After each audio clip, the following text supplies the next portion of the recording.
Okay. Remarked. Right, there we are. We are now recording. So we will do a blooper reel next time. So I'm drinking my cup from a Luscantire beach. See that? Did you find that on the beach? I wish. It costs us a fortune. We sponsored this photography competition, and that was the winner was nice. the wee ponies at Luscantire.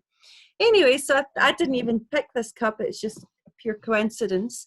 So first of all, Iona here from Slainte, and we are here with Àdhamh. Broin. There you go.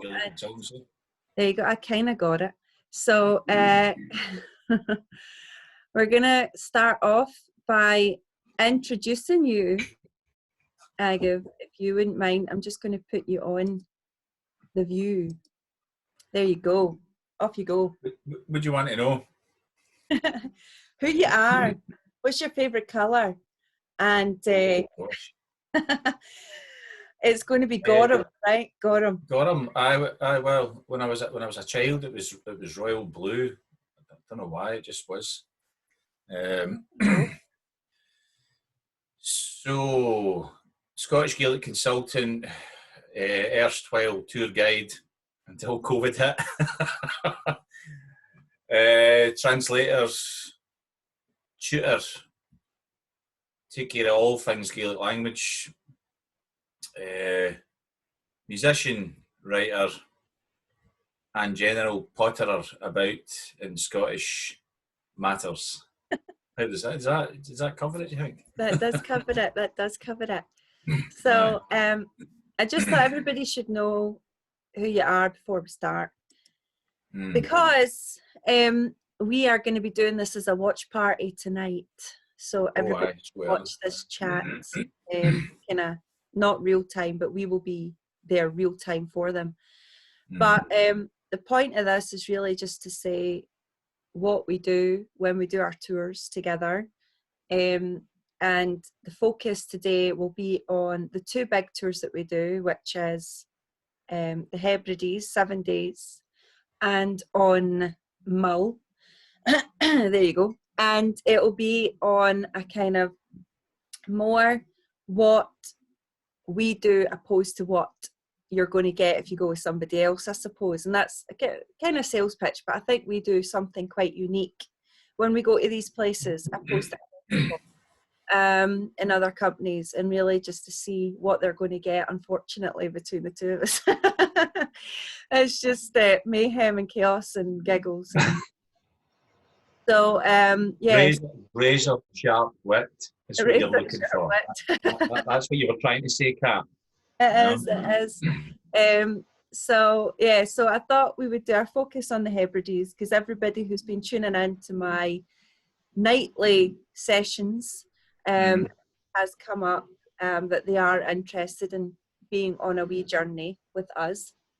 And doing this kind of thing myself with other things I do. And then obviously with yourself, we're hoping to do a special edition, which will be invite only, a wee bit of pay, you know, for the price of a coffee. Join us, a wee blether about Gaelic, about Argyll in particular, and some of the heartlands. And I could blether all night and all the next week, the next month a bit of Argyll. So you need to get out the shepherd's crook and reel me in after the first hour. That's it. So and we're going to. I know you're not kind of completely sold in the idea, but it's definitely Argyll socks. So Argyll socks. Aye, as long as they're clean. Argyll socks. That's our chat, right? So. Anyway, so I just want to kind of start off. Everybody kind of knows me quite well by now with my dancing the other night, whiskey tasting with helmet. And they're still here, so I know. Must be doing something right. I think they're kind of coming in going, oh my God. But I think it'd be good just to kind of give a rough summary, because I've kind of explained this already. But a rough summary of what you think. We'll start off with the Hebrides tour. Just use last year as an example, albeit we are going to be doing it the opposite way more often moving forward. But just what your thoughts are on the Outer Hebrides, first of all, and then maybe going into very briefly what you think about our particular tour. So, far away. You want me to start on that? You start with that, because I'll show some photographs and then we'll go through it in a moment. Well, the obvious thing to say is, of course, that when you head out to the Hebrides for a week, you're going to be scraping the surface, no matter how you do it. So the idea, I think, with our tour, Cat, was, given the fact that you can only see a limited amount of things if you go anywhere for a week, then it's to try and dig under the surface a wee bit. Now, being a fluent Scottish Gaelic speaker myself, I have the local language. I don't have any familial connections to there at all, so I'm very much a visitor when I go to the Western Isles. I can communicate, obviously, especially with older people there who still use the Gaelic language on a daily basis very effectively, and you can get under the skin using the language.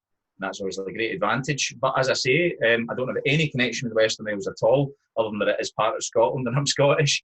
So I'm very much a visitor there as well. So having only just gone to the Hebrides, the Outer Hebrides for the first time, it can't have been much more than 10 years ago. I've gradually just been filling in the blanks and finding out all the best things about it and getting to know people there, making contacts and finding out about great accommodation, things that are off the beaten track that maybe folk aren't necessarily aware of. And I think that's the idea then with our tour, is just to try and share that with people and to get away from a kind of a mass tourism thing, a kind of whistle-stop idea where people, they hit this, they hit that, they hit the next thing and then they go home. It's to try and give respect to the place, respect to the people, trying to put money into local pockets. Folk who come from the Western Isles originally and are running small businesses there and need our support to make a living. That's very, very important. So whether we're going to cafes or shops or whether we're staying in accommodation, then we like to stay with local people and bolster the local economy. So I suppose that probably sums it up from my end. Yeah, because can I just want to quickly touch on a few things you said there. One of the things is ultimately, as guides, we can take people from a more central base. So that's our job. We take them, we plan it, we look after them. We have Scottish history. You've got particularly the language and the cultural aspect down. You look after them and I bang my gums. And then you bang your gums. Pretty much. And the thing that I quite liked about it, these tours in particular, is the fact that we welcome and we invite local people to participate in what we're trying to do. Right. Exactly. So that's that kind of gets me, like with Maggie coming over in Lewis, having Gillibrich over in the US, and then exactly, like whoever's there, because it's a totally, Barra's like its own little thing. I can't quite put it into words, but it's having that kind of local. I mean, the last tour we did invite, or he kind of offered himself to us, and I was so happy with that. We had Les McAnulty come with us that one day. Yeah. We also had a local, although we won't always have that, but we had a local bus driver from Lewis who took us out, and he knew everything. And smashing guy. Yeah. And it was that kind of sense of the place that I think people were able to leave with, even when you go as far as when we were. I mean, I don't want to sound kind of facetious here, but when you have a lot of these whistle-stop tours, you go to kind of manicured Scottish hotels and establishments where they play a wee bit of the pipes or whatever, whereas we ended up in a pub in Benbecula, hanging out with the locals, getting down with the Macarena on the good crack. on Doing the the Macarena in the middle of the bar floor. Well, no me, of course. No, me and the ladies. So I think that's really what kind of makes an experience. Also going when we're on Barra and, you know, having the experience that you do get from being an islander, because I suppose it gives us insight to being an islander ourselves, even when it comes to things that don't go right, i.e. not having enough food for us after we booked and ordered a table. Remember that unfortunately it's part of the course, but you go there for the whole experience, and you appreciate the fact that you feel like your feet really touch the ground, you know, rather than just sort of being spirited along and leaving and kind of going, I actually don't know what everyday life is like in that place. You know, the idea with us is that you absolutely get your feet firmly planted in the ground and you meet local people and come to an understanding of how people live. You know, at the end of the day, life just goes on there and people got to earn a living the same way they do anywhere, but it has a distinctly different flavour, and you've got to get that across, otherwise you haven't done your job, you know, in our position, you know. And I think for everybody who was on our tour will remember our ferry was cancelled and we ended up having to spend an extra night in Benbecula. And just the whole like attitude of the people on Uist and Benbecula with us, the fact that they accommodated us so easily. We had totally. and that we jewellery shop on South Uist who you know, trying to give us taking our telephone numbers, making sure that we're okay. Really? You wouldn't get that everywhere, and I know you don't. No.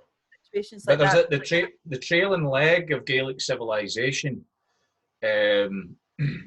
is strong there, you know, and obviously partly it is geographical isolation. The Isles are the furthest out point of Scotland other than St Kilda. So naturally people are going to retain a difference, and thank goodness they do.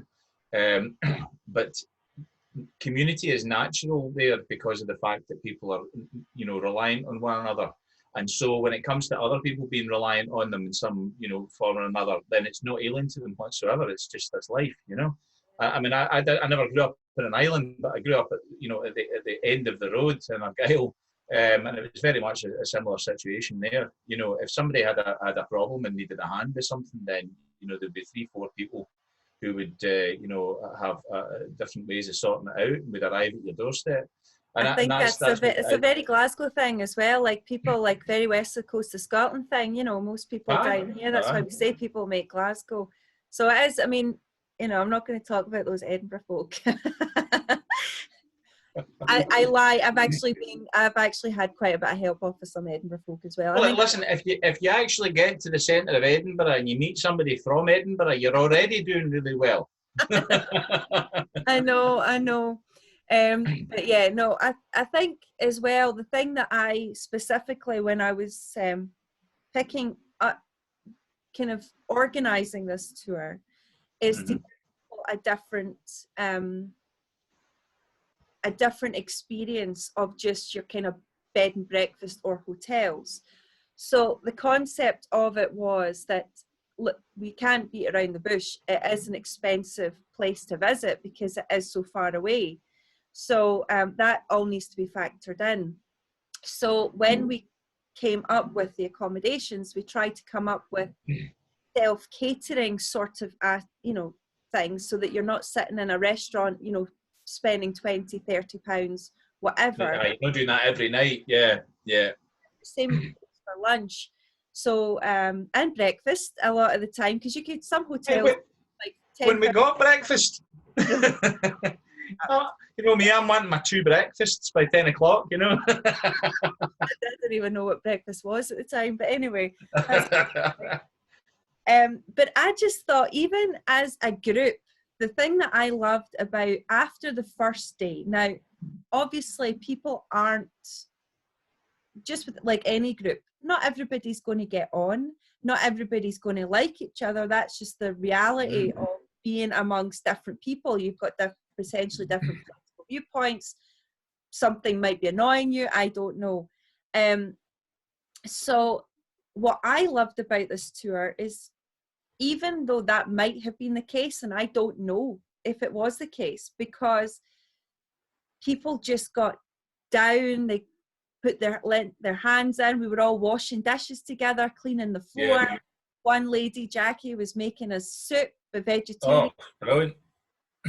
Trying to give it to the owner of the hostel, and I think, you know, he ended up having his soup in his freezer for the next couple of weeks. It's that whole kind of sense of community that we ended up having within a group. And I'm not going to say that everybody loved everybody that was part of the group, but when we were together... It's a chance you take, you know, you're bringing people into a situation they've never met one another, and you just see, you have to just take a punt on it and see how you get on. I thought it was great, you know, great vibe. We got a fantastic sort of wee Cayley atmosphere going, and Cayley Bridger came over and gave us a song, a story, and we had a few drams, and brilliant, you know. Well, that's exactly it. So I think,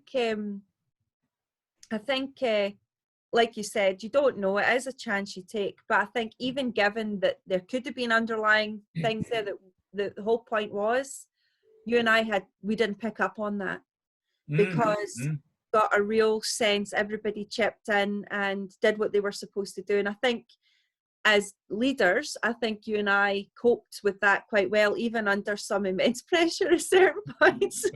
We like losing my look pretty much every night, going, oh, what's happening today? The weather's changed. Not got any. It was you trying to keep it on top of everything, you know, organisationally, and then me trying to keep an eye on you so you didn't crack up. Like, that was basically how it worked, you know. And I think that's the difference. Like, and I think my heart goes out, and this video goes out to any local person here who might be watching as someone from Scotland. Because a lot of you think, you know, you go to the Hebrides because, you know, you've got your car, you'll get your ferry ticket. And I think the thing that you realise when you are on a tour and leading something like the Hebrides or like anywhere in the Western Isles is the fact that you can do so much more as part of a group when you've got somebody like myself or yourself who are looking after the general logistics, whether it's problems with accommodation, ferry cancellations or delays. We had some of that, didn't we? We had ferries that were moved before. We had ferries who had double booked our bus. I mean, there's stuff that happens on a daily level that hopefully you would never know. And I think we managed to get through it. You handled it admirably well. I couldn't believe it, actually, how well you kept your head on that. I was just like, no points for you. but that's my job, and I think that's it. And I think from a guest perspective, yes, you might pick up on certain things, or it was, you know, might be slightly more disappointing that we didn't get to Barra as early as we did or whatever, but I think that we managed to do as much as we could, and you know, that's what this tour is all about. You get down on island time, you let us organise the logistics. Okay, that, you know, so you're not sitting there, because we can sit there and go, what are we going to do? What are we going to do for a day, an extra day on South US, guys? What's left to do? There's lots left to do, but of course, absolutely. But I think we pulled it off. Big time. And considering, and I think that's really what we're looking forward to. And I think the next tours, we still have the tour open for August or going ahead, because we don't know what's happening just yet. Well, that's but it is on hot coals, as they say, because we don't know which way it's going to go. It could go. We might be fine by then, we might not. So that's the only reason why we haven't cancelled it just yet, because we don't. From insurance purposes, we have to be very careful, and we, you know, if anyone's watching here who is on that tour, we have said, look, speak to your airline, speak to your provider, your insurance provider, because if you cancel too early, it might not pay out for you. So they're basically, because it's like a constantly changing situation, nobody knows. It's a week-to-week thing. It's a week-to-week thing. We know at the moment, nothing's happening till May. We don't know from June what's going to happen from June. We don't know about international travel. So once we know, I would say, and I had an email a couple of days ago from someone on a similar special tour that we're doing Àdhamh this week, and I gave her the same advice. Wait it out. If not, we'll just move it. We've already moved the dates to next year. So the May dates are already happening next year. Yeah. And put an extra date in July. So if you can't make May next year, you can't make the August next year, you can hopefully make the July. So that's what we're trying to do. So there you have it. Yeah, so I think what we're going to do quickly is just go through some of our photographs from our last tour, just to kind of show people where we were. Well, we've ended up chatting about that tour quite a lot, because I mean, we've done plenty of jobs together, but that was the only one that threw that many curveballs. Do you know what I mean? You know, that was the real test of the mettle of this team. It did, and I think it went flying colours. So I'm just going to get our Hebrides folder up here so that you guys can see our lovely, I'm just going to make that full screen. So there we go. Okay. So you can just, we'll just say where we are, right? Because I think it's just nice to show people a few things. So I'm just going to share the screen here. Let's see if it works. There we go. And it's working. So there we go. So do you remember that? There we are. Oh, why? So that's down at the wee beach by the Butt of Lewis. Do you remember? You walked down and everybody got in. Aye, it's a testament to how windy it is. That's not that lady's normal hairstyle. Just, you know. Totally. Imagine how much hairspray it would take to get that, like, staying up with that, you know? I know. And there's our Wendy just sitting on a wee... Wendy! We love Wendy, don't we? Oh, there's my wee grandfather. That was over... Where was that? That was in Port... what's it called? Port... Just up the road. Portness. That was Portness, I think. Yeah, that was Portness when we stopped for the coffee. I think everybody was starting to get peckish already, and I said, don't worry, we've got lunch booked at our next stop, remember? A wee shot of a national hero at the pier. Always good. That's a wee grandfather, and that was Paul, just there. And there we are. It is. Callanish. And it is your grandfather demonstrating the old ministry of furry walks, you know? Well, he was looking, he was kind of marking the area of his burning. Remember, he was looking to burn everybody. All the one sacrificial woman was to be burned. That's right. But for some reason, we had beautiful weather actually most of the trip. But it's when we got there that the heavens opened and the wind just, you know, I don't know if you remember that, just opened up. There they are, trying to take a photo down by the other side of Callanish there. So that was quite hilarious. And there are various circles around that area. There are. This is Callanish 1 and Callanish 2, etc. Yeah, this is Callanish 1. This one. A broader site of spiritual significance. You know, the fact that there's all these collections of standing stones round about that area. And this is where having somebody like Maggie, who will be with us on the next tours as well, having someone like Maggie and or Les, because their insight into this particular period and their interest on the standing stones and, you know, the Brochs. I mean, you can't be a local on Lewis and not be interested in this kind of stuff anyway. But yeah, I just listened. I could listen to Les. Either that or you're sick of looking at them. I know. I think it might get like that. So this one here, this says this is one that they believe there was a sacrificial site just here. Can you see my mouse there, Àdhamh? I can see your mouse. There you go, good. Just so I can point to things. There's Les having a wee run. See that? The Ministry of Funny Runs. No. Oh. Who took these photos? Do you know what it looks like, actually? It looks like he's got a rocket pack in the back and he's just put his arms down to just jet off straight up into the heavens. Oh, no way. No, I think I was hiding behind one of these stones somewhere. I tell you, but I was just about to say, what is with that cloak behind the stone on the right there? Do you know who that is? That's Jackie. Get back to the previous photo. Get back. That was Jackie, and she was trying to. I don't know what she was trying. She was trying to shield herself with this big red, what you call it, poncho. Trying to get it on, I think. And that was our walk down Barra. There's our beautiful Donna. She always is happy on a beach. There you go.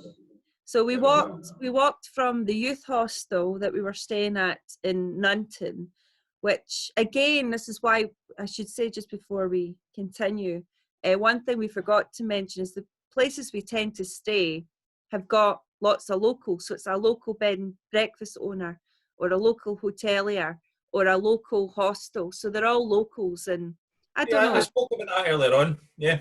You did. It was lovely. Yeah. This is the wee marriage stone over at South Eust in the museum.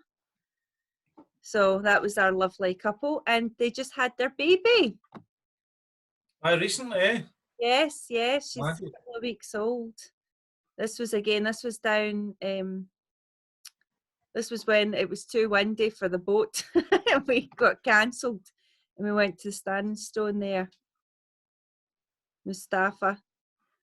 At Kilbride, it's close to Kilbride, isn't it? That's right, yeah. Here's you and Ursula. Aye. On one side of the stone.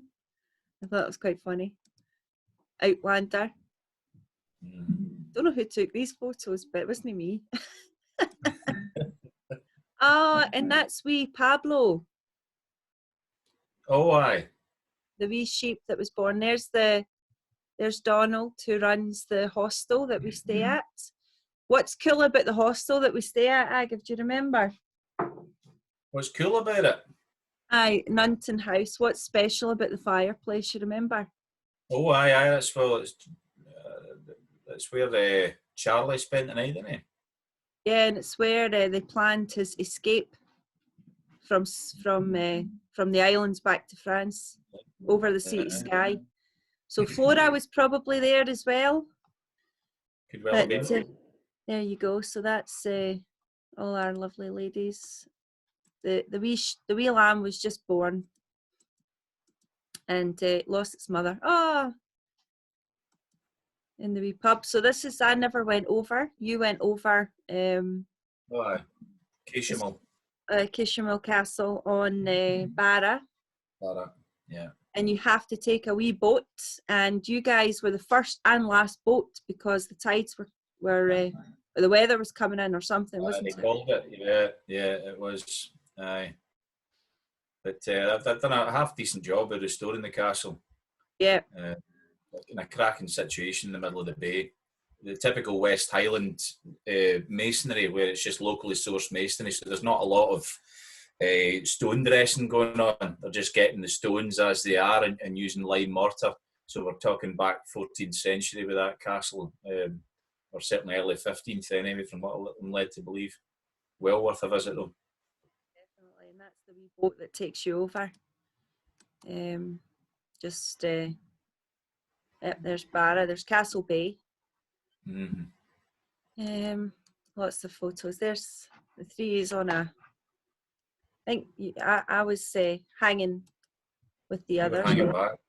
I was hanging. So I think that's it. I'm just going to stop sharing that a minute. There you go. So.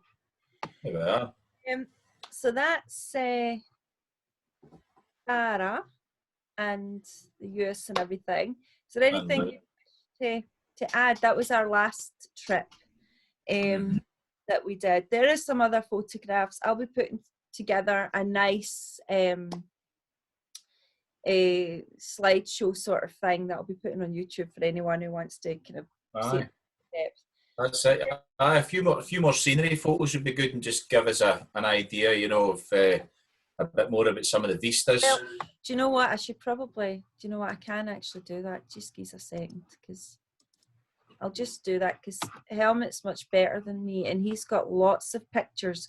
Because you could probably imagine I wasn't taking a lot of photographs whilst there, because I was quite busy doing other things. But here's some nice scenery photos that Helmut has taken. These are primarily on, well, there's a few nice ones, so I'll just quickly share this and you can see it again. Oh. Right, so here we go. So some nice photos. So this is on South Uist, I believe. There we go. Where's that? That's where we tried to have a meal, but they didn't have it. And politician. That's it, yeah. That's the whiskey bottles there and one of the flare guns. Oh, aye. There we go. Nice Barra Beach landing shot, which is something that our guests are going to hopefully be doing in August if it goes ahead. The beach. I'm not seeing the photo, by the way. I'm only seeing the folder. Are you not? No. Right, okay. Let me fix this. Right. Just in case everybody else can't see the photos, you know, both sides either, you know. This is like blooper shots. I don't know how to get out of here now. Right. Just hold on a wee minute here till I just get my spectacles on. That's it. I can't see a thing. I can't see what I'm doing. Right, stop share. I'm going to do this again, right? Right. Try it again. Okay, so can you see that? Or are you still seeing the folder? No, just seeing the folder. Right, what's happening? This is very typical of our modus operandi. You know, where you're having to deal with all the technical hassle and organisation, and I'm banging my gums. I don't have a clue because it's saying hide thumbnail video. There we go. No, that's not what I want. Right, I don't know. I think I put it on the wrong setting. Right, doesn't matter. Right, so you're not getting it. I will say one last time, right? Share screen. Let me just make sure. One. Right, okay, so. Oh, I think I know what's happening. Oh no, that's not what I want to do. I know exactly what's happening. Right. Okay, so, right. Can you see that now? Yes. Yes. It's a photo of a cow. Landing. No, shut up. Yeah. So we've got that's the beach at Barra. So Helmut took all these photos. That's that beach we were talking about near the butt of Lewis. Lewis, yeah. Mm-hmm. Lovely. Don't know when that was taken. Probably, and that's the butt of Lewis there. Aye. These are all the nice scenic things you'll get to see when you're with us. That's one of my favourite pictures, again taken from the butt. Accurate. Yeah. Isn't that lovely? Callanish. Oh, Carlaway. The Broin. Yeah. That was the that's lichen grows in that broch is particularly nice. There's something about that. It's beautiful. I love it in there. It's just it was closed when we were last there because of some of the stones had fallen or something. They were fixing it. Aye. This is Helmut took a walk up to the top at Castle Bay. Mm-hmm. So that's Castle Bay down here. There's Kishmere Castle. Yeah, there she is. So he took a walk up. Probably nice. we were thinking about doing that with our group, but everybody was like, "No, we're all right." Well, with the weather the way it was, you know, but it was just to say, obviously, you could see the castle there down the bay as well. That's it, just there. Yeah, there it is there, yeah. Yeah. So there again, Barra, just a nice Barra scene. You can tell it's Barra, can't you? It's like Barra's got a weird look about it. A weird look about it, you can tell. There's the castle again. Yeah. There, we're back on Lewis. Back to Lewis again. The black houses, the Arnold. Yeah, Arnold black houses.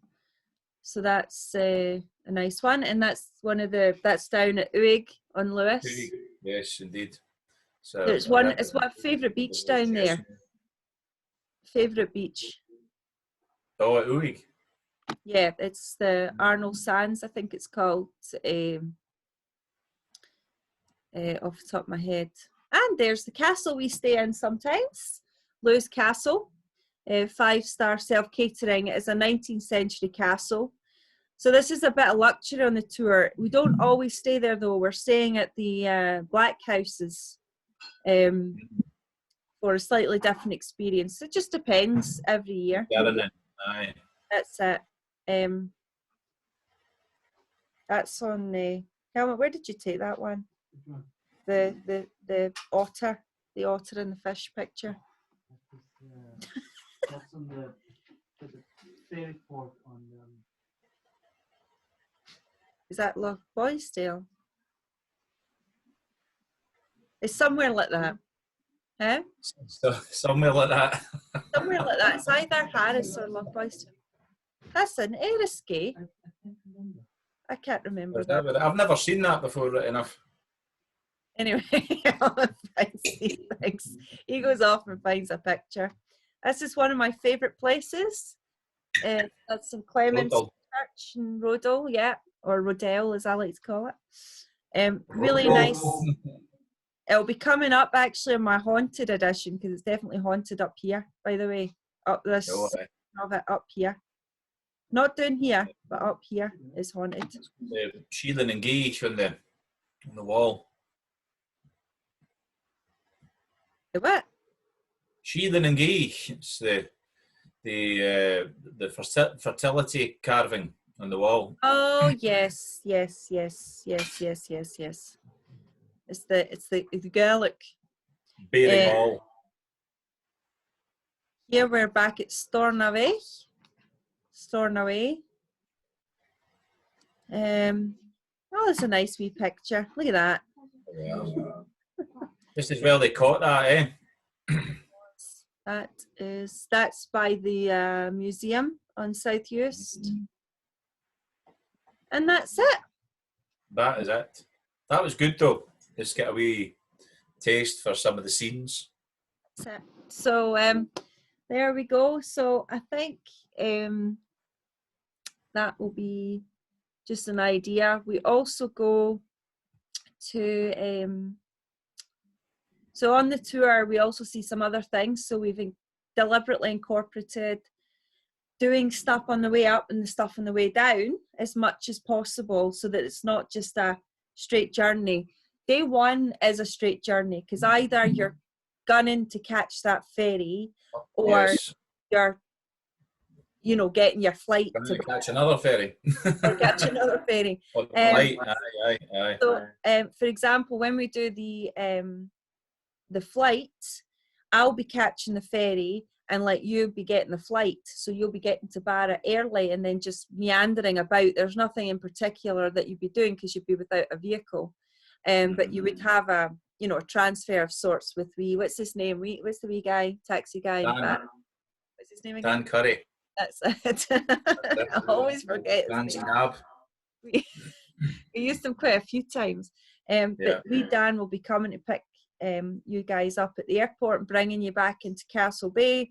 I'd have your luggage, so you don't need to worry about checking in or worrying about things, because obviously you'd be getting in there quite early, so they wouldn't have changed the rooms or anything in the hotel yet by the time you got there. So I'd be hanging on to the luggage. So you could just, I don't do Kishmail Castle, or go and see, there's a couple of wee galleries, there's a wee, you know, a wee walk about Castle Bay is quite nice anyway, and it's something that we don't always get the chance to do because of time, you know, so we kind of miss a lot of that. So that's something. Just go and grab a wee coffee. There's a nice wee, in fact, there's a nice wee museum depending on what day, the wee Barra Museum. There's things you can get on with doing. And I usually arrive about 6 o'clock at night, 6:30. Maybe I'll get there, maybe I won't. And then you've got everybody's luggage. Well, that's why I've told everybody who's taking the flight to take a wee bag with them, just with their toothbrush and change of underwear and stuff like that, so that if I am stranded... The flight's not that scary. Oh. That's why I'm not taking it. But guys, it's a really cool flight, actually, for anybody who's going to do it. It's the only scheduled beach landing in the world.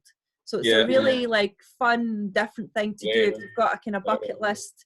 We still do bucket list items on this tour. So with emphasis on the bucket, because it is like going up in a bucket. Well, I've not done it, and I'm not doing it because I don't fly very well. Because I don't have wings, but not good. Unless you're shot out a cannon. I need to put my special helmet on for that, but you've given that up. I've given that up since having the wains. But no, so that's pretty much that. I don't know how long we've been on for. I don't think we've been on that long. I think you'll probably find we'll be coming up to, must be over half an hour now anyway. Yeah, half an hour. There you go. Because we'll figure it out. We'll figure it out. If it cuts out, we'll just come back because this is going to be for our hour. So the next tour I wanted to quickly go on to is another special tour that we're doing, which is Mull. And, well, we're calling it the Three Isles Tour. And it's a means to go to Mull, which is now on the Outer Hebrides, to see Mull, Iona, obviously, and Staffa, and potentially another wee island, weather permitting. Gomithra. What was that? Were you thinking about Gomithra? I can't remember what we said about that. No, we were potentially Ulva. Oh, Ulva. Oh, aye. Uh-huh. Potentially Ulva. So that's the plan if all goes ahead, but we don't know because, you know, whatever. But, you know, the most important thing to note is Scotland is always waiting for us. So it doesn't matter. It's been here long before us. It'll be here long after us. So it doesn't matter if you do it this year or next year or the next year. So we have this tour down because it's a very special tour. A lot of people, and I think you'll probably come into this in a second, would note that a lot of people go to Mull because it's so accessible. It's one of our more accessible islands. From Glasgow, you're 2.5 hours away on a nice scenic drive to Oban. It's an hour ferry to Mull, and you're on the island. So if you're looking for an easy island experience, weekend or week away, Mull is a really easy one. And for that reason, it gets really overcrowded in the summer months. And in my opinion, a lot of its original, authentic side has been lost to a lot of this kind of tart and tat everywhere you go. In fact, it doesn't, sometimes when you're there, it doesn't feel that you are away anywhere. It's probably one of the most scenic islands, I think, personally. You've got the mountains, you've got the beaches, you've got, even when and I know I'm saying it's quite busy in the summer, but even when it's busy, it still feels really remote, unlike the likes of Skye. So you could be walking or driving down a single track road in Mull and you still feel like you're the only person there, which is quite unique, I think, to an island. But I do feel like when you go to Tobermory, I mean, I know they're making a living and that's how a lot of the locals are, but you're not getting that cultural aspect of Mull, which I think has been lost, which you don't, you know, Skye. A lot to do with the demographic. For some reason, that there are a lot of people who don't originally belong to Mull, in Mull. It's just one of these things. It's the way the demographics turned out. So it's a knock-on effect to that. It's unavoidable. Well, that's it. I mean, I've heard, because I've obviously toured Mull quite a lot, because it's so accessible. We can do it. I've done Mull in a day, you know, not that it's something that I would promote very often, but, you know, I'm there to help my customers, and sometimes my customers might only have 3 or 4 days in Scotland. One in particular, Iona, was the only thing she ever wanted to do. So we had to do it in a day, unfortunately. Well, the nice thing about Mull is the different ways to get into Mull and get out of Mull. You know, the fact you can cross from Oban, from Lochalan, and also Kilchoan. True. Yes, I've done Kilchoan as well, which is an interesting. I love that. In fact, the Tobermory to Kilchoan ferry it's just like a normal ferry. It's only like half an hour or something. I've never been on it. Oh, it's lovely. And then see, when you get over there, it's like the most remote place in Scotland I think I've ever been. Yeah. Aye. It's just, it's the furthest west point in Scotland, you know, on the mainland. So yeah, it's just so remote. But anyway, when you're in the likes of Mull, it's good to get down to the level of the cultural aspect of it. And Mull is probably one of, I mean, I know everywhere is across Scotland's remote areas, and I don't mean just the Highlands here, I'm talking about the whole country, suffered from clearances of some description, whether it was the lowland clearances or the Highland clearances or the islands. But unlike the likes of when you come on our Hebrides tour, and you can see how the people literally fought back on the Outer Hebrides, and I suppose they were in a better position to do so because they were but the likes of Mull, they really suffered. The likes of Arran, they really suffered in terms of they were just gone. So if you go to Mull in particular, the moment you scratch under the surface and you go anywhere, you know, and you go and find an old Clare village, they're everywhere. So you might see this literal kind of like postcard Mull where you go over and it's this beautiful, like, you know, little different coloured houses in Tobermory and a wee house by itself next to the shore. But you go a little bit inland and you can start to see the cultural decimation that happened on the island. So the point of this particular tour for me is more of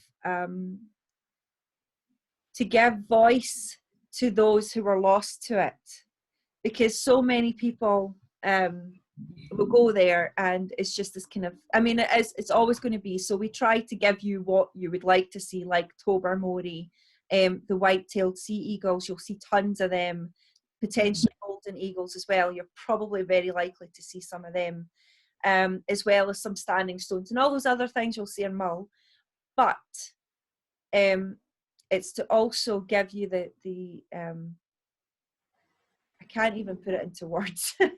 Well, that's the idea of hiring a fellow like Alistair to come along with us. Yes. Alistair McLevan or Alistair White. You know, you've hit the nail on the head really by saying you can't put it into words, and that, which is why we get a local in to put it into words. And in fact, not just words, song. Exactly, and he's got one of the most beautiful voices I've ever heard. Like, honestly, I messaged him. I was like, oh my God. I was like greeting, listening to his wee thing about the mother. And it's gorgeous, isn't it? It's lovely. And it was Alistair who actually recommended on our tour, because we were talking about where we were going to do our wee evening sing-song or some sort of, I think we didn't actually mention this in the Hebrides aspect, because we're talking about having a local taking you around. One of the things we do is at least one night or 2 nights of the tour is we have a little sing-song of descriptions or a wee bit of storytelling or, you know, something of that. And we've had Maggie, she did a great job, and we had Gillibreacher singing his songs, which then we all kind of joined in. And the thing about Alistair is he said going over to Ulva and going into the boat house there, he said there's no place like it to have a wee sing-song next to the fire, even in August, and having some local, because they all, I mean, Ulva is, if you read about it, it's a really fascinating place. The people who run it think there's only 2 or 3 families who live there now. Aye. They won't be leaving, and they source everything themselves practically. Their milk, so they make cheeses and stuff like that. So when you go to somewhere like Ulva, they're really needing the money. And you get local source produce. They fish themselves, they've got their own meat, cattle, whatever, so you are literally feeding directly into their economy. But having some so if anything you know, changes dramatically with the world and climate change and everything, Ulva is going to be fine. I've already said that they're looking for people to go there, and the kids, my nearly 14-year-old is like, no, I'm not having that. She's like, I need my kids would be out of there, like, you know. But so that's the plan, and having somebody like Alistair who can kind of give us the memory. That's what I was kind of trying to get to, like the memories of the past of Mull. And even like I was at that night a couple of months ago, and I met that wee guy from up north, one of the last Gaelic speakers. Di Morriston. Yes, he was an absolute gem of a man, and he just one of the people at the table was a MacLean, because that's a Mull name.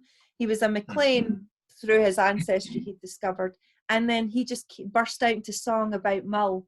He came up with 3 songs about Mull in the Gaelic, and that was just amazing to me. That Mull, for being what it is, there's even someone as far away as Sutherland, from Mull, to actually come up with a Mull, 3 Mull songs, just goes to show what Mull, the kind of idea of Mull to the people and to the Gaelic speaking communities, I suppose.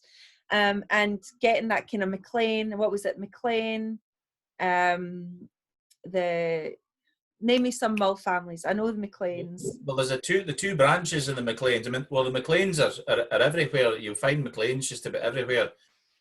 One of the very few names that actually spreads right the way through Scotland.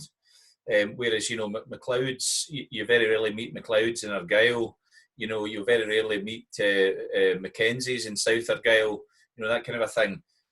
You're unlikely to meet McKellars in Lewis, but the MacLeans seem to have got everywhere. So there's the MacLeans of Dewhurst, or Dewart, as they call it, and there's the MacLeans of Lochbuie. So you get 2 branches of these MacLeans, which are, as far as I know, you've got to go back quite a distance before they merge. And then you've got the Macquaries as well, Macquarie. Aye. And there'll be a few other ones, but you see, the thing about having Alistair in is that you get a depth of connection and a depth of culture that happens from getting someone in who's hyper local. Because Alistair's mum's born and bred just across the sound from Mull and Morven, and his dad's born and bred in the island. And so you've got yourself, Kat, Scottish through and through, and then you've got myself who's from Gaelic roots, but then you've actually got Alistair who's actually from the island itself. So it's trying to descend down through the layers of culture to help people get really bedded into a place. And it's almost like a kind of a zip line straight into the culture place to have a guy like Alistair just open his mouth and start talking about Mull, you know, exactly. Which is a great privilege be a great privilege to have him involved, you know. Absolutely, and he's someone who has done a lot of work on his island, with the Gaelic language, which is why we want him in there. He's not just a local man; he's a local Gaelic speaker, who has studied, I think he's got his PhD, or he was studying for his PhD. Aye. He's working on the place, a huge project on the place names in Mull at the moment. And it was so having somebody like that involved is like, you know, and maybe we're making it sound like this is going to be like a lecture.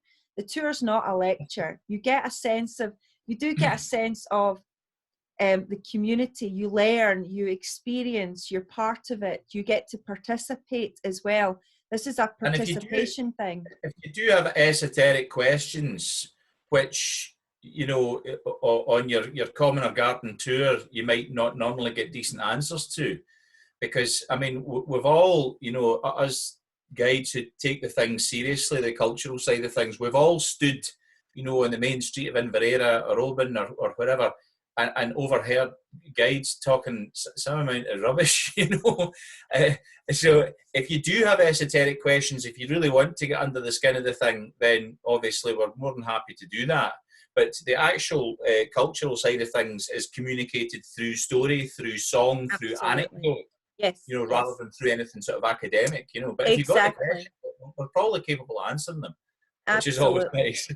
It is, yeah, no, that's always good. And it's always about using your own mind.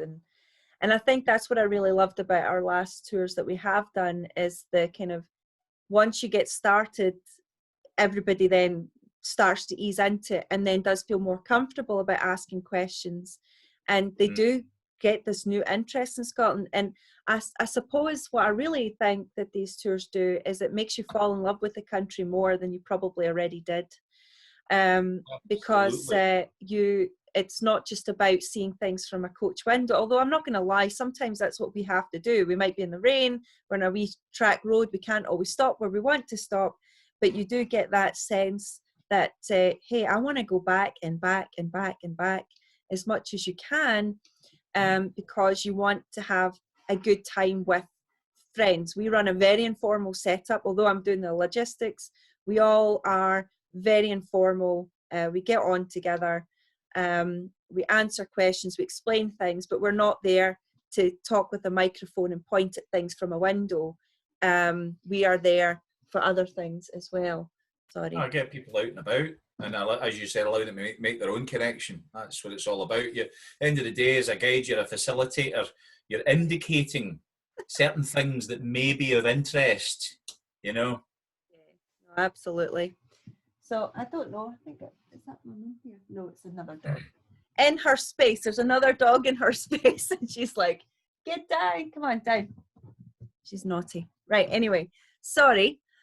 I think people quite like a wee Doug in the video, but anyway. It's better than just us two. So, yeah, I think that's pretty much all I wanted to say about it. Apart from, obviously, that's the Mull aspect. We also do Iona. So Iona is a kind of spiritual pilgrimage for many people, because it's the birth of the Celtic Christian religion in Scotland. So if you are a Christian, or even any, you don't have to be a Christian to kind of go there and to understand something which ultimately changed the landscape of Scotland from being a more paganistic society to being more Christian, with St. Columba himself coming over. Definitely emphasis on more Christian, though, because the pre-Christian elements survived strongly right up until the 19th century, even into the last century. You know, the way that people viewed the world and interacted with nature was well, what a lot of people would regard as pagan. It was very strongly there. That syncretic idea of the Christianity and the pagan elements being married together pretty seamlessly, really. You know, and that was a great strength, a great individuality of Highland culture, was the fact that it seamlessly merged the Christian tradition with the pagan tradition. And I think that also came from the fact that the instigators on that were coming from Ireland, so they were coming from a Celtic sort of culture anyway. So when they were bringing it over, they were more. It's not a completely different religion, but it's very different from the Roman Catholic sort of Christian Catholic sort of idea. even though we have the monastic sort of element of these monks hanging about, it was very much still in tune with the general beliefs. And in fact, you could say that they were slightly blasphemous themselves back then, because they were, you know, sainting things and miracles were happening that were not, you know, so they were explaining things as miracles, opposed to just. It's a far cry from the pulpits of the Presbyterian Church in the the 20th century. There's no doubt about that. No, but absolutely. All the layers again. We're getting back to the layers, and everybody's got a different take on it, and everybody wants to delve, to different depths on it. I like to go all the way back to the pre-Christian thing. I think it's important, to get that continuity. Absolutely. But there's something for everybody there, Iona. No doubt. I mean, you've got the Iona marble, which is famous because if you have Iona marble as well. You have a marble. It means you don't you won't sink you won't die by drowning. Oh, right. You know that? So you can buy Iona marble in any of the wee shops there, and they've got Highland cattle. I'm just going to go like that. Got to part with that, guys. No. The other thing is we do staffa. So staffa is a really interesting one. Obviously, this is all weather permitting.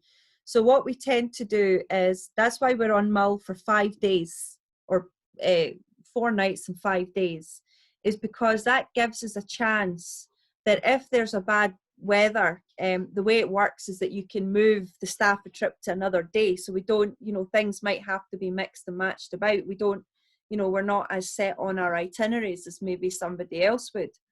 And the reason for that is, thank you, Helmut. He switched the light on. There you go. And the reason for that is really that you really want to see staffa.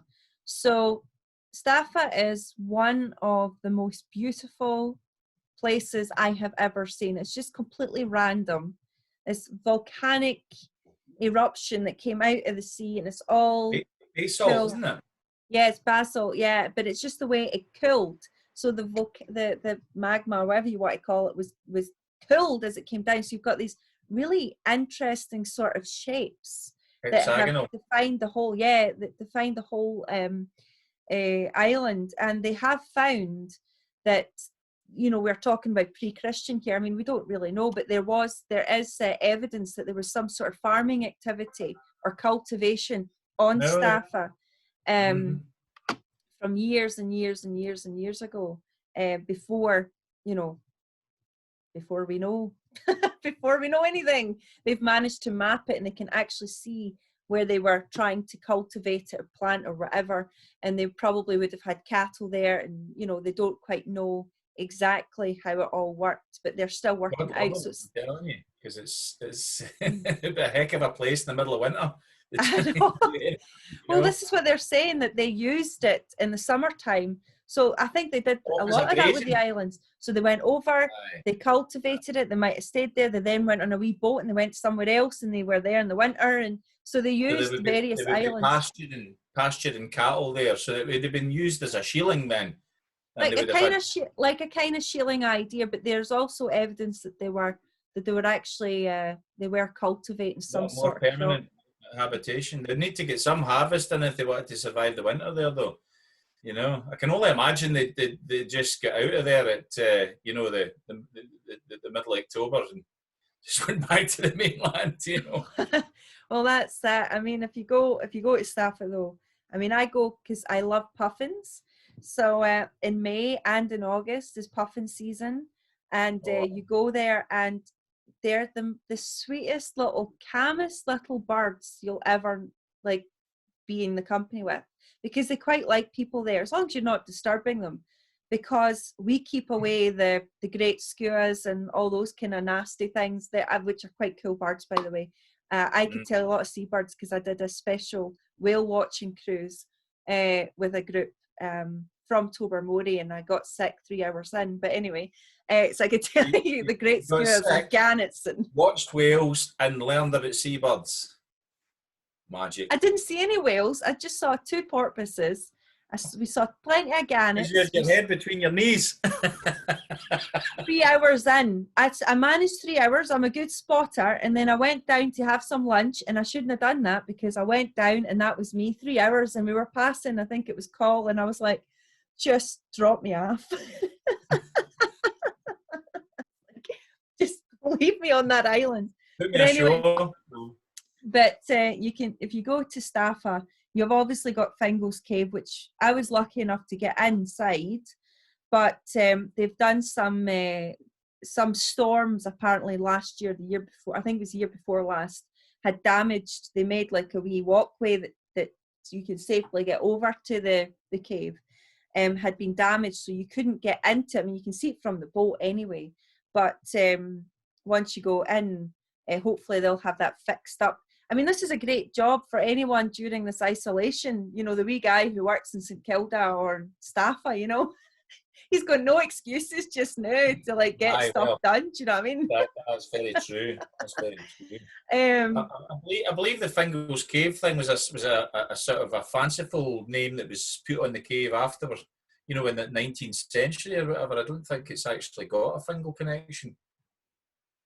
Well, this is it, because it could be, yeah, because remember, this comes from primarily 19th century tourism.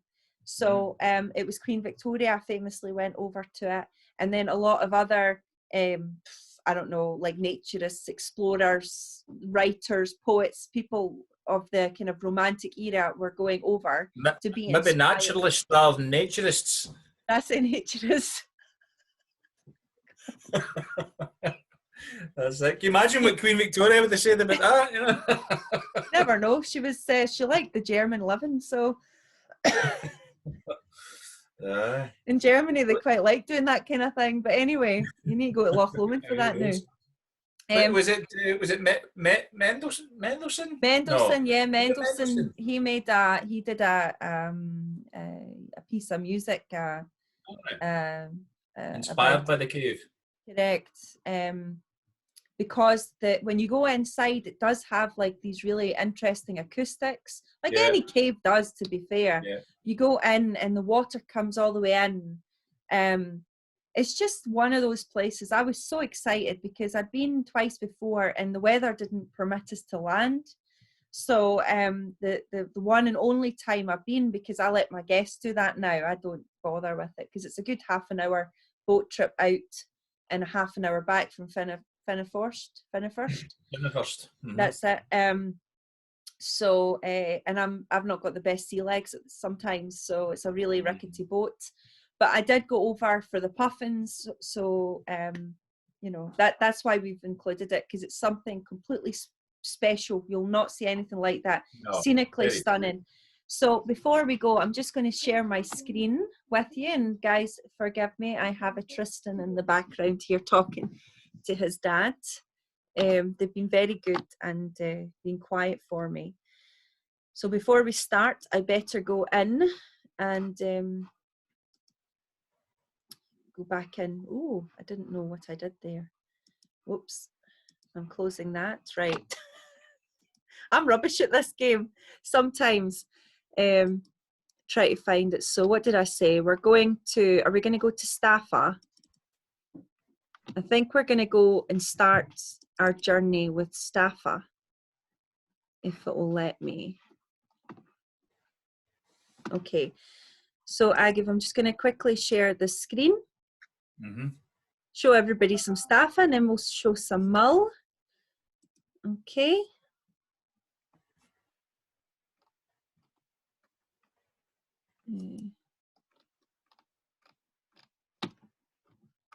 And I can't find it. Hold on. Where did it go? Yeah, I'm so bad at this. Here we go. Okay, I found Staffa. Right, that's what I need to do. Okay, back. Okay, I see it. I see it. It's just the way it looks. Okay. So this is on the way out from Finneforst out. So I was at the top of the boat here. And this is just coming to Staffa there. Oh, no, that's a wee video, that's why it's lagging. So there we have it. Another wee video. It doesn't like the video. Shut up. Right. Famous cyclical blue dots of Mull. We do. Give me a second. Right. So you're just going to have to see my folders. There we go. So this is what Staffa looks like when you're on it. Can you see that? Go away. It's all sinking, guys. So can you see that? Causeway, of course, in Ireland. Very similar. So if you can see that, that's how it looks. I was just like so snap happy when I was there. So this is the walkway I was talking about. It's not the best anyway. So if that was damaged and they said you couldn't go on it, I know why.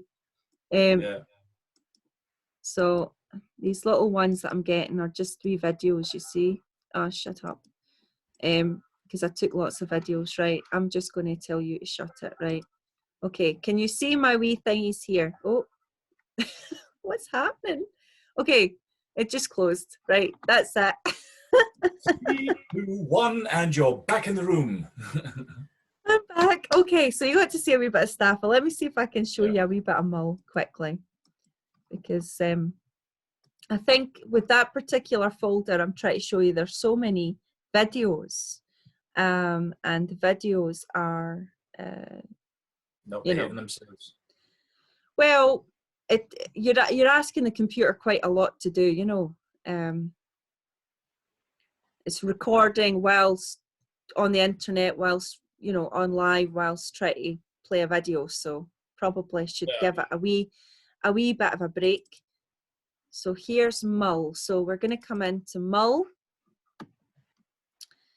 Okay, and I'm going to share my screen with the photos.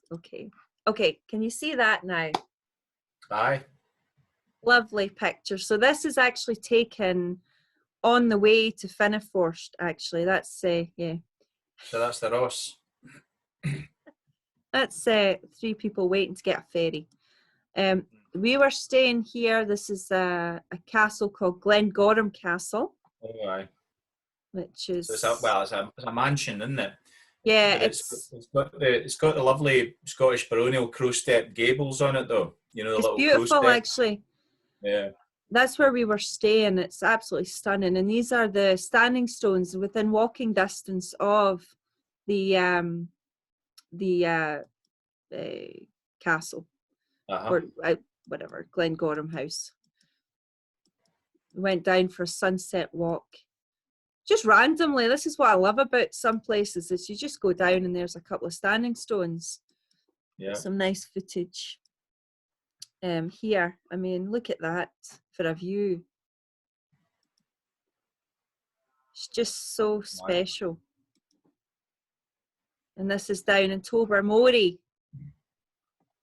in the wee harbour.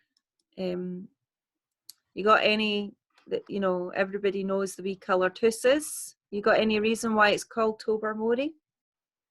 Well, Tobermory is, or Tobermory is Mary's well. Mora, of course, being the mother of Jesus of Nazareth. Aye, so Tobermory is. Whether the actual Mora was her or another Mora, another saintly individual, I'm not sure, but that would be my guess. That it would be Toper as well, and Mora is Mary. There you go. Mary as well. And for anyone who's got kids, they'll know it's Ballamory. Alistair will be able to fill you in a lot better on that side of things, you know. That's because just I'm just pitching in with an educated guess. Alistair will know fine well who the Mary was. Sorry guys, this is just the size of the bathroom. This is inside the castle. That's not still the bathroom, is it? No. This is the distillery, the Tobermory distillery, which is amazing, by the way. Lovely. That's a nice rock, that. Lovely nice distillery. It was what? It's a nice nip, the Tobermory. It is a nice nip. Yeah. There's the Galabrija. Look, see. Oh no! There's a typo in it. Oh no. The D and the H are round the wrong way. It should be, the second word should be BRIGHDE. There you go. Oh dear. They try. Imagine a typo on a boat. Oh, there's a nice wee sunset. Magic, absolutely magic, eh? Isn't it beautiful? Yeah. This was all, the reason why you're seeing this is because we were staying at the Glen Gorham when we took these photos, and this was on the special boat that we were on. This is part of the trip as well. We've got an expedition, so this is looking at Mull from the water now. Thankfully Helmut was taking the photographs because I was away. Oh, there I am right there in the dining room in the castle. Suitably recovered by that point? Yes, hopefully. I think I did, it wasn't pretty, guys. I'm not even going to tell you what I did. Oh, let's put it this way. Yeah, it wasn't very, very pleasant. Isn't that just the most spectacular sunset though? Magic.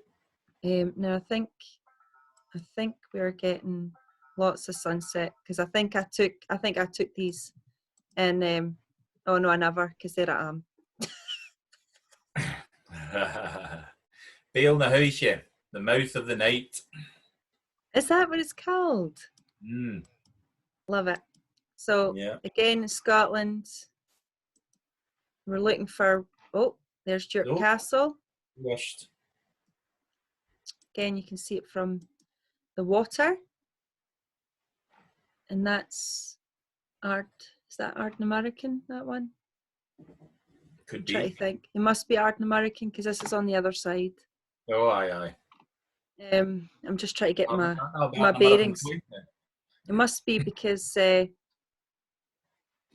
must be as you're coming out, because Tobermory's in a bay. As you come out of the bay, you come out to sea. Round the wee headland and then across to Keilachone from there. Yeah. And that'll be Dunolly. Yes, it is. Dunolly and Dúrst. Dúrst on the Mull side and Dunolly on the mainland side. Well, Dunolly, of course, was MacDougall's. Dúrst was MacLean's, and there wasn't a lot of love lost between the two of them. So there's a Gaelic phrase which goes "Machunne vachele marava Dúrst agus Dunolly," and it means when two people are standing looking at one another as if they're about to fly into a fist fight. They've got daggers drawn for each other. Then they say opposite one another as Dunolly and Duke castles are across the Sound. Looking at one another, the MacDougalls and the MacLeans keeping a close eye on what each other's up to. There you go. This is obviously on the way out to Mull. And that's Oban. Don't know why we've got so many pictures of Oban. And the Oban is the little bay, the little sheltered bay. That's it. So that's some Mull pictures. Yeah. And last before least, I'm just going to have to stop and come back. Here we are. Yep. Just because that's the way it works, I'm going to quickly share some Iona photographs with you. We do have some other Mull. I've got a whole Mull August folder here as well. We've got so many photographs, it's unreal. But I wanted to quickly show you some Iona photographs, and luckily there's only a few. In fact, I don't even think they're worth. Yeah, no, I'm going to have to make a nice wee video because I think that's pretty much us. We've seen some of Mull, we've seen some of Staffa. We'll see some of Iona. The ones we've got are inside the Abbey. I don't know, where did I put my other folder? But I'll have to find it, so it doesn't matter. So there you go. So I think we're kind of up to our hour now. and give you a kind of sense of what we are all about. And they two tours are quite important, quite special for a different sort of culture. You've got our really rubbish banter throughout. It's not really, it's absolutely brilliant. Speak for thyself, my dear. The food is amazing. Maybe not as much on the Western Isles, because we're tending to cook for ourselves, but when we do go out for a meal, we didn't have a bad experience once. But Mull in particular, when we're staying in Tobermory, it's locally fresh seafood. The quality of food. In fact, there's one restaurant in particular on Mull, and it's not too expensive, and it's probably some of the best food. So if you're into your food, your drink, that kind of stuff, Mull's very good. So it's an all-rounder, and we'll go up together and we'll do a wee walk one day up to Calgary Bay. We'll jump the fence and go into the wee Calgary Bay church and the churchyard and all that. So it's going to be good fun. Can't wait. You're selling it to me. Can I selling come? It. No, you're going. Tough. You've got to put up with me. So is there anything you'd wish to add? Because like I said before, this is just a wee session we're going to do tonight. From now, we'll do a wee session particularly on Argyll, which will be a bit more banter, a bit more direct. So we'll have, it's going to work as it'll be like this, a Zoom call, the two of us sitting here answering questions, and then we'll have people who will be joining in. Hopefully they'll have given us as many questions as they can beforehand, so we can kind of prepare, maybe share some screen. I might have some photographs or something that we can share with them, but ultimately they can come in real time, ask questions, whatever they might want to know from either of us, and we'll have a focus on Argyll and the Highlands and Gaelic. So it might even be somebody stuck on a word, and they're asking you, how do I spell that? There's going to be a baby in the family, we want to give a Gaelic name, whatever.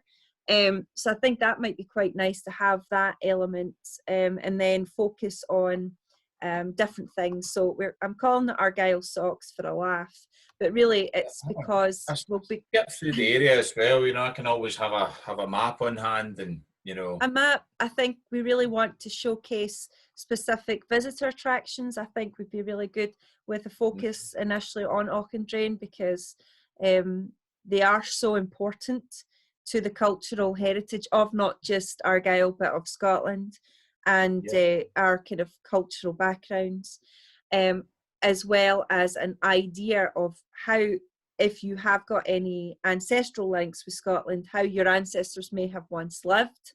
I think that's important, and I think they do a fantastic job there. So I think we're going to, do a focus on different things like that, and we can actually do the kind of idea, Àdhamh, if you don't mind, is that we're going to be doing more of a kind of virtual tour through each place.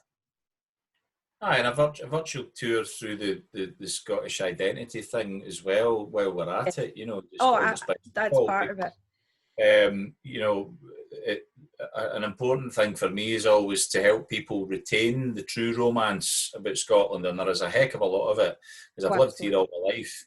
And I can completely and utterly understand why people feel romantically about Scotland, and the chances are I probably feel exactly the same way as you do. But there are layers of rubbish that need to be cut away, and I think we probably pride ourselves on doing that, don't we?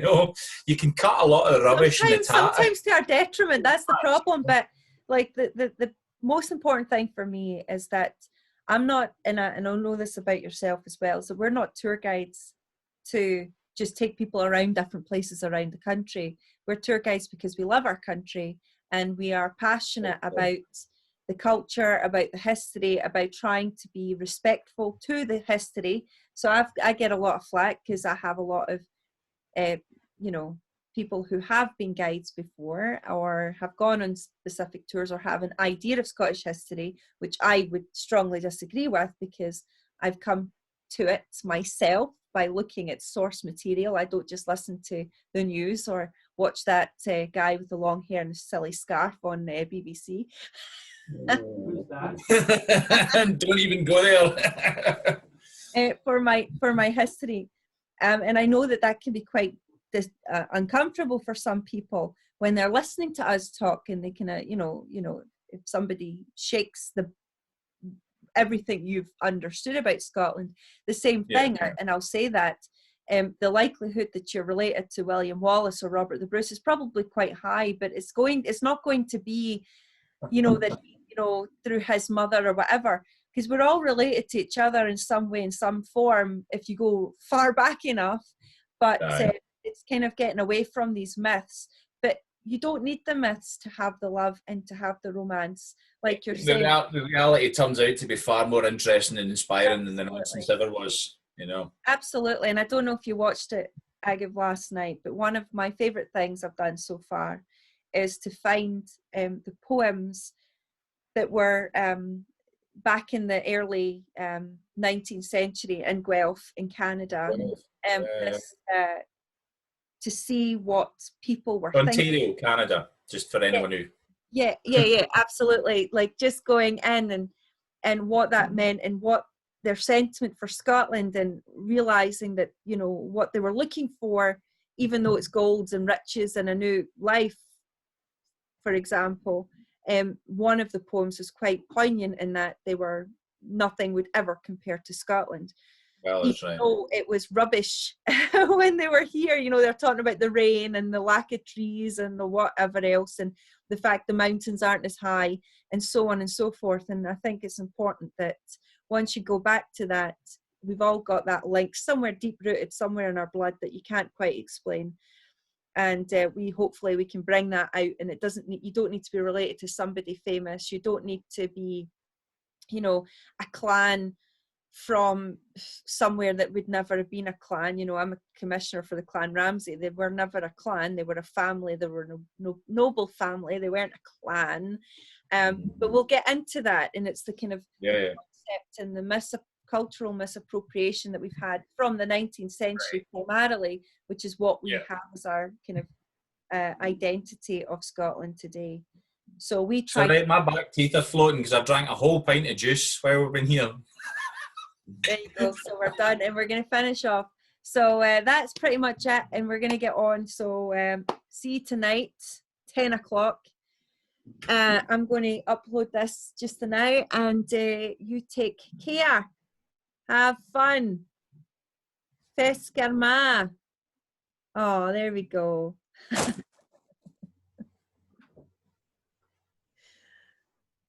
Right, I'll finish it. There you go. Bye, everybody. Thanks for watching.